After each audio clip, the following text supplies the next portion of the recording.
Aku harus mendapatkan uang. Megan berputar-putar di dalam kamar.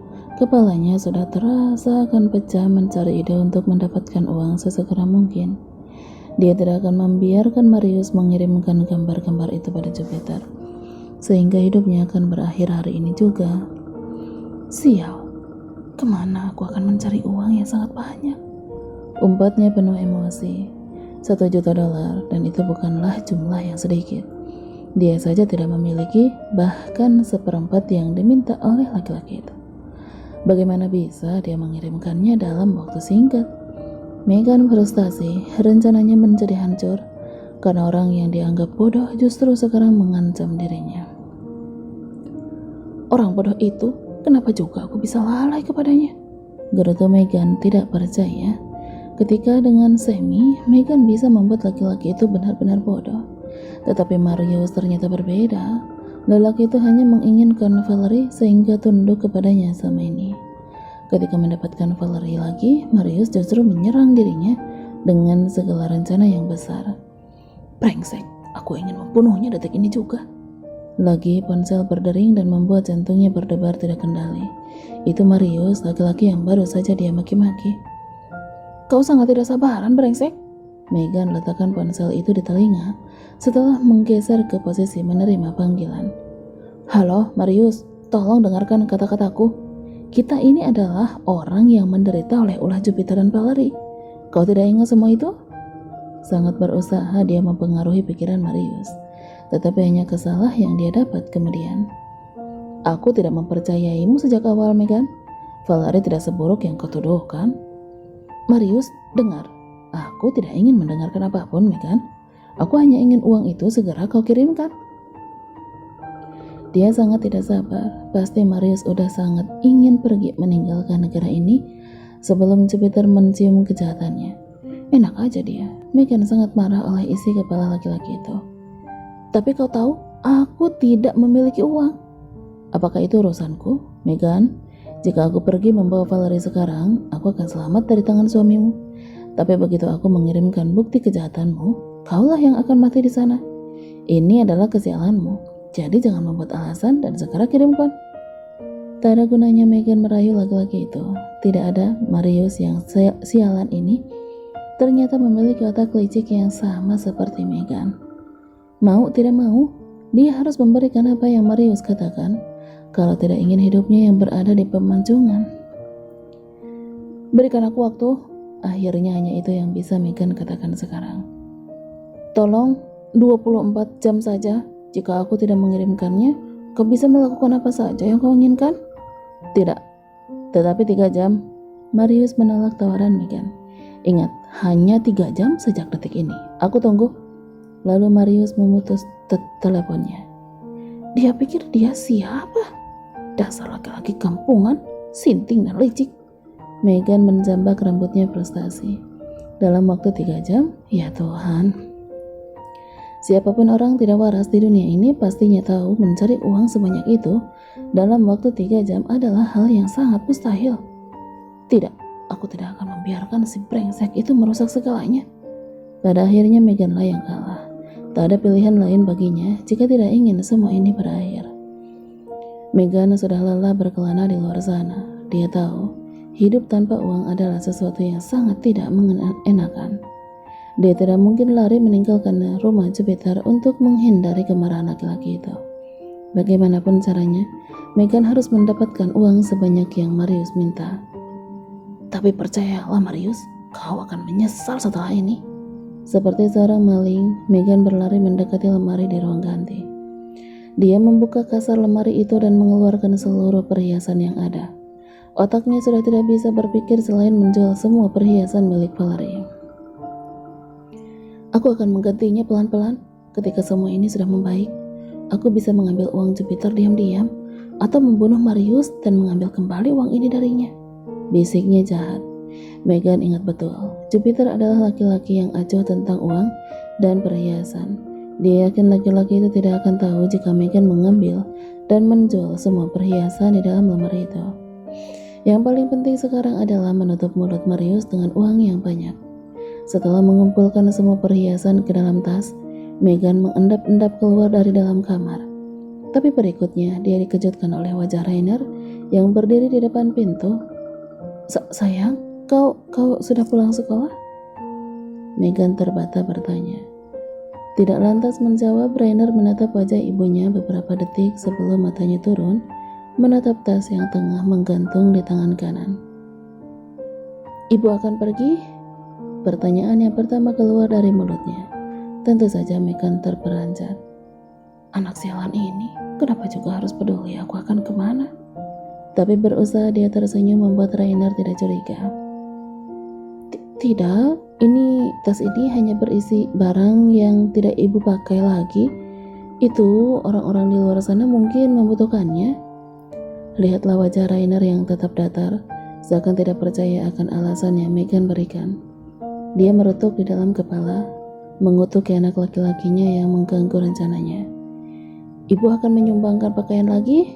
Rainer menebak, dan sukses membuat Megan tersenyum lebar sekarang. Jadi Valerie sering menyumbangkan pakaiannya.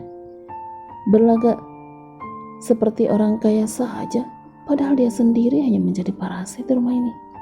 Megan kesal mendengarnya, tetapi juga sedikit senang. Setidaknya kebaikan gadis itu berguna juga untuk meloloskan rencana Megan. Iya, itu, kau lihat, ibu tidak gendut seperti saat hamil. Baju-baju ini akan lebih berguna untuk mereka yang membutuhkan, katanya beralasan. Tapi kenapa ibu tidak menunggu ayah? Di mana adikku? Ibu akan meninggalkan Rainer sendirian? Lagi dan lagi, Rainer bertanya membuat Megan kembali menjadi gusar. Jika tidak mengingat dirinya harus bersikap baik untuk mendapatkan kepercayaan dari Jupiter, ingin rasanya Megan membentak anak yang berdiri di depannya. Megan sangat geram, kesal, dan berbagai perasaan bercampur aduk ketika Rainer terlalu sangat ingin tahu. Sayang, ayahmu sangat sibuk di kantor, sementara orang yang membutuhkan pakaian ini sudah menunggu di yayasan. Jika ibu menunggu ayah, bukankah mereka akan berpikir ibu tidak berniat menyumbang? Soal adikmu, dia sudah tidur, lagian ada perawat yang akan menjaganya. Kau tidak perlu khawatir, ibu akan pergi sekarang, oke? Megan bergegas meninggalkan Rainer yang masih membuka mulutnya akan berbicara. Jangan mengganggu rencanaku atau aku akan membunuhmu. Beruntung Jenny tidak ada di lantai bawah. Megan bisa berjalan dengan cepat, meninggalkan rumah untuk menjual perhiasan yang sudah dibawa di dalam tas. Waktunya hanya 3 jam. Megan tidak bisa membuang-buang waktu atau rencananya akan segera hancur. Tapi dia tidak pernah tahu bahwa Rainer sedang memikirkan sesuatu tentang ibu yang bersikap aneh itu. Jupiter termenung di ruangan kerjanya. Otaknya berputar keras mengingat Valerie yang terasa aneh belakangan ini.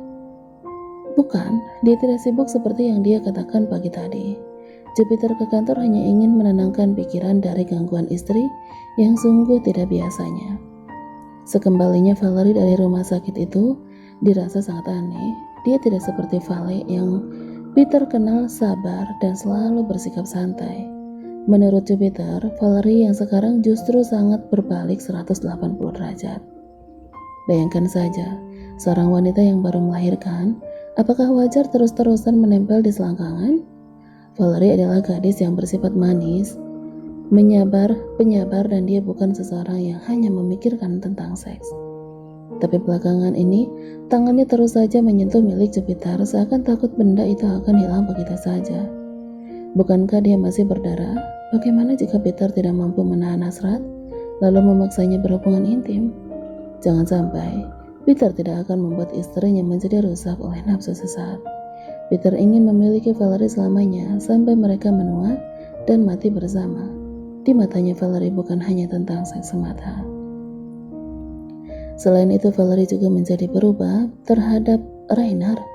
Tidak seperti saat hamil dulu, selalu memperhatikan segala kebutuhan Rainer.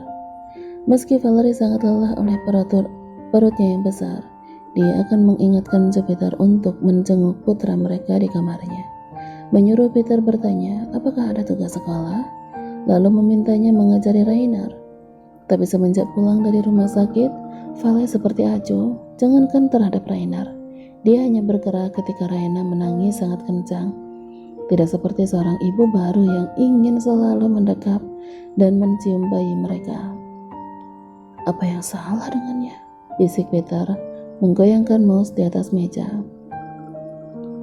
Apakah seseorang yang baru melahirkan bisa berubah sifat? Jupiter bukan seorang suami baru. Sejak bersama dengan Meghan hingga menikah dengan Valerie, dia selalu mendampingi istrinya ketika hamil. Mood seorang wanita memang sering berubah-ubah. Apakah mungkin orang yang baru melahirkan juga akan demikian? Peter mengetik sesuatu di keyboard laptop untuk mencari jawaban atas pertanyaan yang bergelayut di dalam kepala. Sebab di saat melahirkan, Rainer dulu, Meghan juga acuh terhadapnya. Seorang ibu muda yang baru melahirkan akan sering berubah moodnya, dampingi mereka, dan jangan membuatnya menjadi stres. Peter membaca tentang ibu hamil di sebuah situs yang membahas tentang wanita pasca melahirkan. Tak terlewatkan barang satu kata pun yang dia baca juga pahami.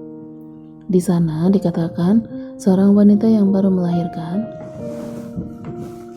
akan merasa rendah diri sebab tubuh mereka yang sudah tidak indah lagi.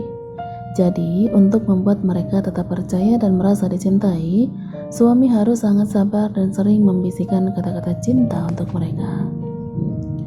Selain itu, Peter juga membaca tentang seorang ibu muda yang terkena baby blues. Katanya, rata-rata ibu baru akan mengalaminya, hanya berbeda tingkat keparahan.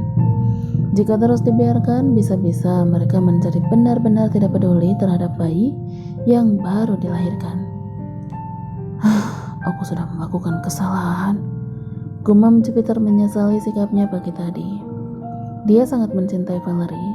Tidak akan pernah dia membiarkan istrinya menjadi stres dan berakhir terkena serangan baby blues seperti yang kini tengah dibacanya.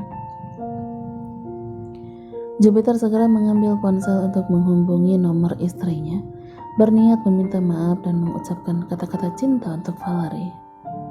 1, 2, 3, hingga panggilan itu sudah yang kelima kalinya.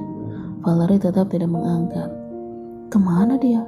Apakah Valerie mungkin ketiduran setelah sering berkadang selama ini? Jupiter semakin menyesal. Dia hanya melihat perubahan istrinya tanpa memahami apa yang diinginkan oleh Valerie. Aku harus pulang sekarang.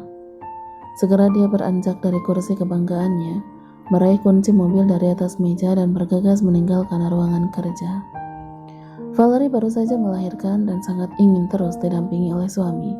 Tetapi Jupiter justru merasa berat hati memberikan apa yang paling inginkan. Ini adalah penyesalan terbesar di dalam diri Peter, jika sampai istrinya menangis oleh sikapnya. Berapa semuanya? Meghan sedang berada di toko perhiasan bersama dengan pelayan toko yang sedang menghitung jumlah uang dari seluruh perhiasan itu.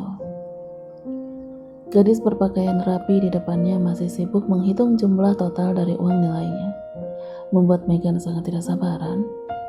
Kau tidak dengar? Berapa harga semua perhiasan itu? Ulang Meghan menyadarkan pelayan toko. Apakah itu berjumlah $1 juta? Maaf Nyonya, semua ini hanya 600.000 saja, tidak sampai sebanyak yang Anda katakan. Apa? Meghan menganga tidak percaya. Kau menipuku? Perhiasan itu banyak, sangat banyak. Jika mengingat perhiasannya di masa lalu, Meghan yakin itu bahkan mungkin hampir $2 juta. Tapi pelayan toko ini berkata hanya 600.000. Hei, gadis tolol, aku bukan orang bodoh yang bisa kau tipu. Maaf, kami tidak menipu Anda Nyonya. Apakah Anda lupa ketika membeli perhiasan ini, Anda mengatakan pada kami untuk memberikan yang tidak sangat mahal. Jadi perhiasan ini bukan keluaran baru. Meski berjumlah banyak, harganya masih jauh di bawah perhiasan model-model terbaru.